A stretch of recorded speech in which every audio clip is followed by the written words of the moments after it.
జయ జయ శంకర హర హర శంకర శ్రీ மகா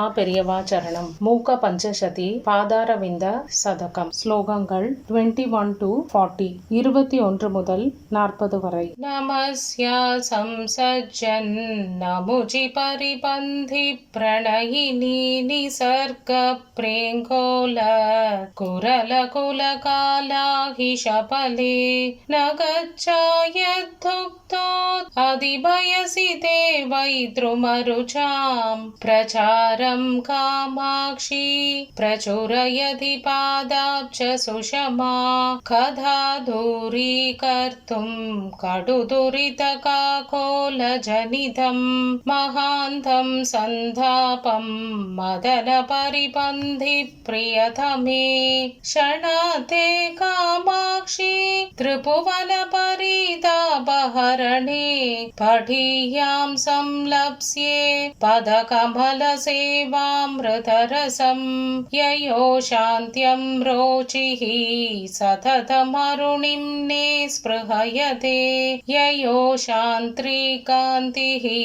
परितपति दृष्ट्वा नगरुचिं ययो भागोद्रेकं विपटिषति भक्त्या किसलयं मृधिं न कामाक्ष्या मनसि चरणौ तौ तनुमहे जगन्नेथं नेथं परमिति परित्यज्य यदिभिः कुशाक्रियस्वान्तैः कुशलदिशनैः शास्त्रशरणौ गवेष्यं कामाक्षी ध्रुवमकृतकालं गिरिसुधे किरामैथम्बर्यं तव चरणपद्मं विजयते कृतस्नानं शास्त्रामृतसरसि कामाक्षि निधरां दधानं वैशद्यं कलितरसमानन्दसुधया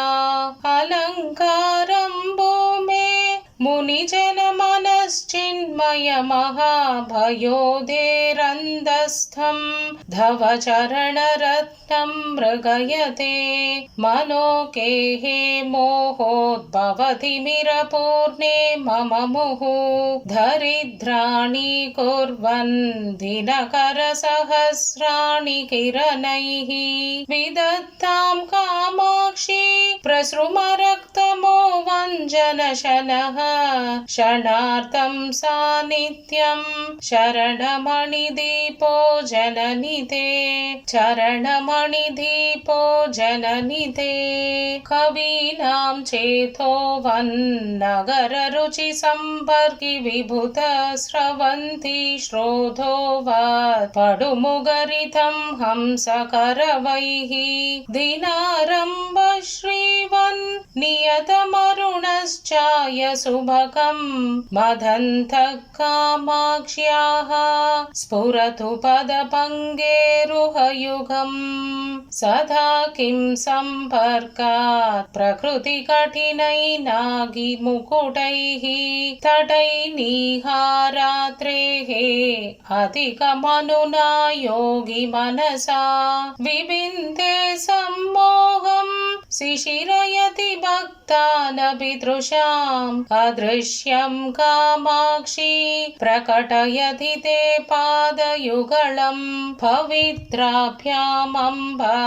प्रकृतिमृदिलाभ्यां तव शिवे पदाभ्यां कामाक्षी प्रसभमभिभूतैः सचकितैः प्रवालैरम्भोजैरपि च वनवासव्रतदशाः सदैवारभ्यन्ते परिचरितनानाद्विजगणैः चिरादृश्या हंसैः कथमपि सदा हंसशुलभं निरस्यन्ति जाट्यं नियतजडमत्यैकशरणम् अदोषव्यासङ्गा सततमभिदोषाब्धिमलिनं वयोजं कामाक्ष्या परिहसति पादाब्जयुगली सुराणामानन्द प्रबलनधया मण्डनधया नगेन्दुज्योत्स्नाभिः विसृमरधमकण्ठनधया भयोजश्रीत्वेष व्रधरतदया त्वश्चरणयोः विलासकामाक्षी प्रकटयति नैषाकरदशां सिद्धिं नागान्तीनां नगरजनुषां पादनलिनः छवीनां शोणिम्ना तव जननि कामाक्षि नमने लभन्ते मन्दार क्रदितनवबन्धुगकुसुमस्रजां सामीचीन्यं सुरपुरपुरन्द्री कचपराः